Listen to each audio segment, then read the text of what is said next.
Welcome everyone to All About the Bash here on the Odd-Sided Dice YouTube channel. This video is going to be the first in what we are going to title the Oops Sessions.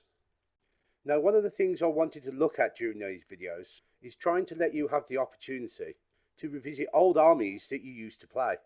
Now, it may be that these armies, and especially the models for these armies, are now no longer produced by the company that first produced them. So as such, our really only main option is to pay above the market price they used to be by trying to find these models on eBay, or to trade them on the various sites on social media that maybe surround these older armies.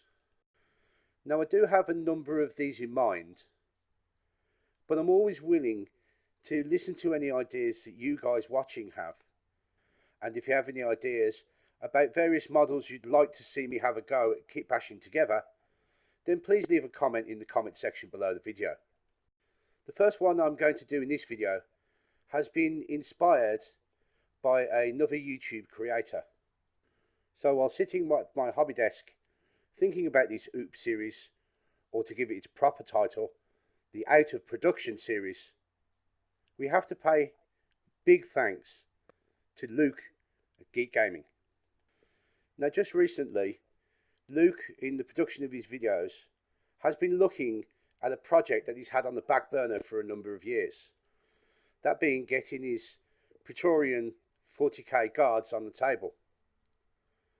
Now, these models really speak to a lot of different gamers, because I have other friends, when looking at 40k armies and coming from a more historical background, the aesthetics of these models really speak to them, and the work that Luke is doing them, showing them to be really stunning models to be able to put on the table.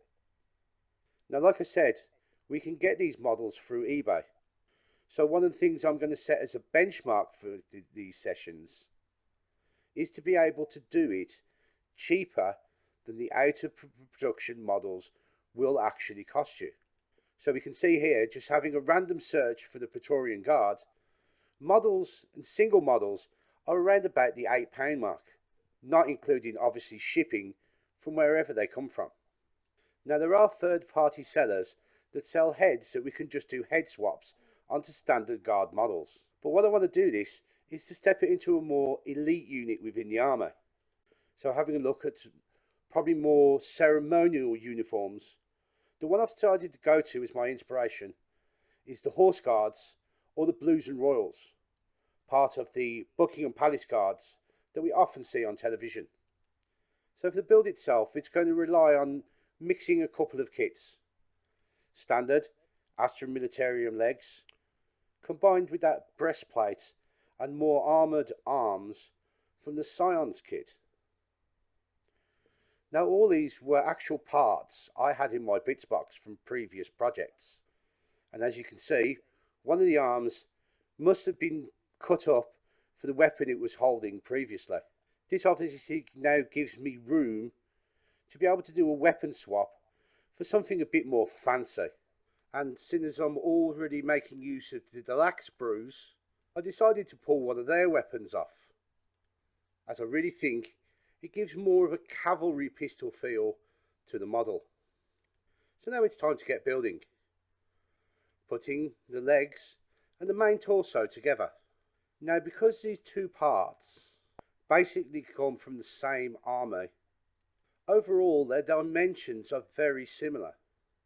So you can see the fit between the two is quite close, but there's just a fraction that seems to overhang from the legs. So I'm going to get my file out and just slightly adjust the front ridge on the legs. I don't really think it's going to take too much work to get the torso to fit in the position I want it to.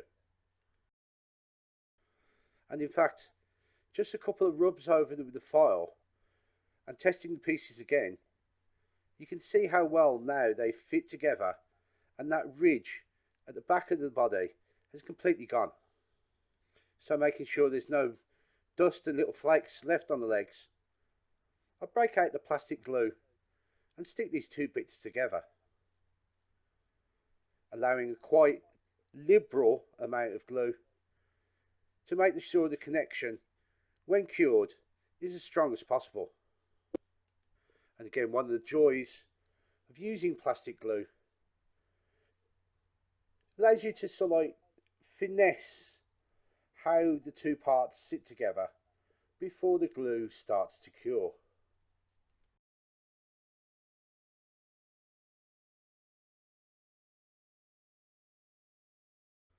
And now, being happy with the model, I can move on to the next parts of the build.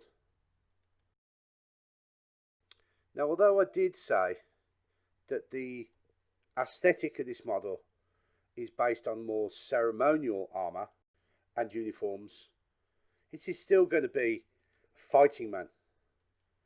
So, when he's out in the field, he's going to want all the equipment with him that he needs. Now, I don't want to load it too much up, but I do want to give him some kind of belt order. So the first extra part to go on is a canteen from the guard sprue. And then looking around the rest of the model, keeping in mind where the arms are going to be, I'm going to put a drop leg pouch on his right hand side. So again, with the file, just to file off the pocket, I'm again going to use a pouch and grenade setup that I've taken from the guards kit. So, with little application of plastic glue, I can move this drop leg pouch into position.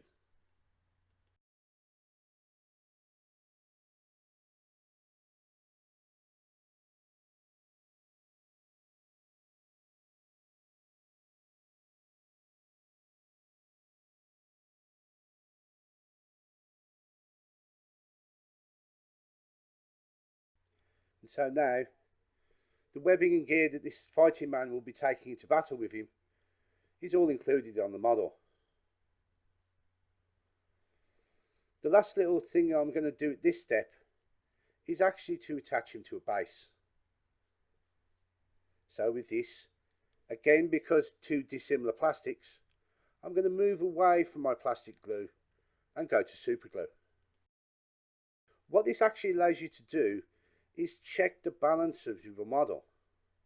Because if the body was anyway off-centered, when you try to glue his feet down, he'd topple over and you'd have to hold the model in position until the glue hardened.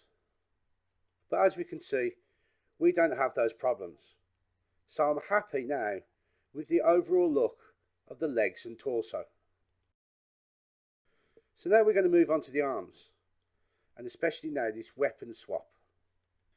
Now I've already done a little bit of work to the arm and the hand, filing the connection points quite smooth.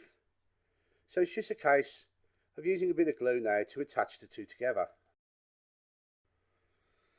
Now sometimes when you do this, you'll actually come across a little bit of a problem.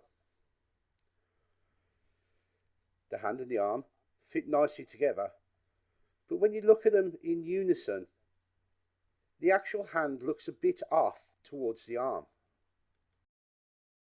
So because of this, I re-broke off the hand, took a bit more of a file to it until it was in the position where I was happy that it fitted the arm a bit nicer.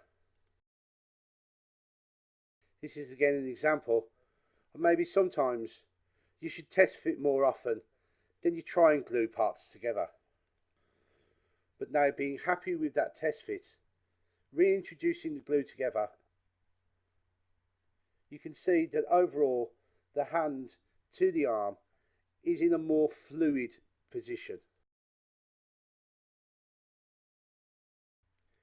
And now, being happy with it, I can then look at the next stage of attaching this arm and the arm with the sword onto the actual model itself. Now again, because I want to make these relatively fast curing and fast drying, I'm going to go back to the super glue at this stage. And so, with all my parts in front of me, it's just a little dab of glue in each one of the sockets at the solder joint.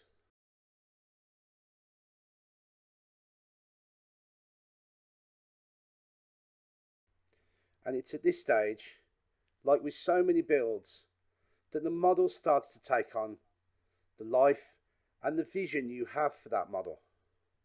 And even when fumbling out your fingers, the super glue allows the part to stay in the position you've put it. As it's always one of those great things that when you've been working on these models and these small parts, you drop them on the floor and they disappear into the never to be seen again parts of your hobby area. And so, to be overall happy with the position of the gun arm, it's just to repeat that small glue and the positioning of the sword arm. You can probably see now why I didn't want to put too much onto the belt order and webbing for this model, because I think it would have taken away from the overall positioning of the arms and it would have been a bit more of a struggle.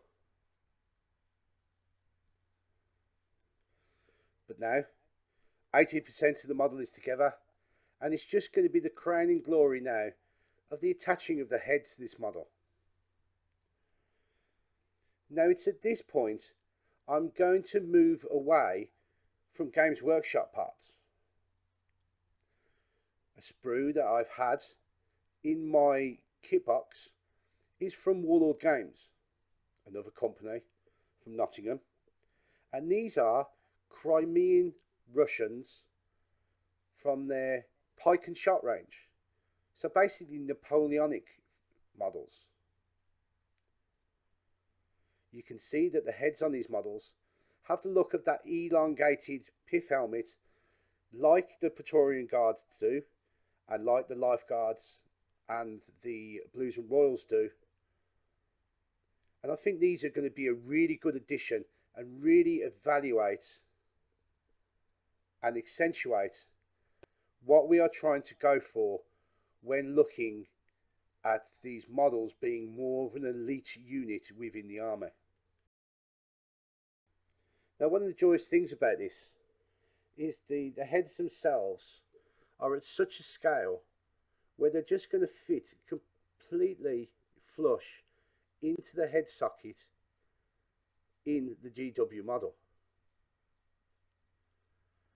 And because I always fit the head after the arms has been finished, I can position the head in such a manner as it really works with the overall look and movement of the model. But basically now the model is finished, and as always with many builds that I do, there's always little tweaks that I want to make when the model is fully together. So for example, I don't really think that the spotlight on his shoulder works with the look of what we're going for. And towards the rear of the model, I'm thinking that I'm going to want to add something else to his belt order. So now with these tweaks made and the initial coat of primer added, I'm even more happy than at the end of the build. And I can't say any more thanks for Luke's videos that has been the inspiration behind this first out of production model. And I really hope it inspires you to venture into creating your own models to represent armies that you can no longer get hold of, that you have to get off eBay. So talking about eBay, let's look at cost. The out of production model was in the region of about £8. Now, although most of these parts have come from my bits box, I have looked at a number of sellers of bits and parts and can say this model comes in at roughly 50% of that cost. So, bit of a win-win situation. If you've liked what we've done in this video, please don't forget to like and subscribe below, and hopefully we'll see you on the next bash. So thanks for watching.